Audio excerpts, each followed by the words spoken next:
Magandang umaga, ngayon po ay araw ng Sabado, July 20, 2026. Update po muli sa lagay ng panahon.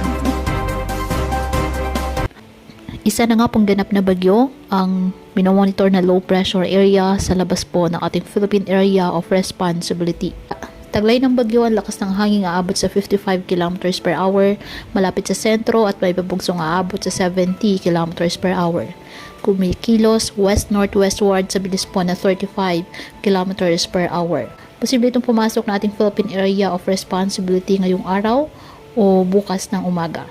At kapag nasa loob na po ng ating PAR, ipapakalan itong bagyong Francisco ayon po sa nasabing ahensya.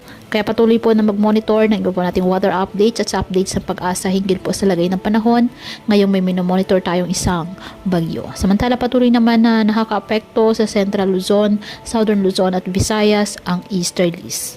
Kaya ngayong araw, dulot po ng nasabing weather system, asahan na maulap na kalangitan na may kalat-kalat ng mga pag-ulan at thunderstorms sa Visayas at Palawan. Ang Metro Manila, Central Luzon, Calabarzon, Bicol Region at nalalabing bahagi ng Mimaropa, bahagyang maulap hanggang sa maulap na kalangitan with isolated rain showers or thunderstorms, dulot pa rin po ng easterlies. Apektado naman ng mga localized thunderstorms ang nalalabing bahagi ng ating bansa. Mag-ingat po and God bless.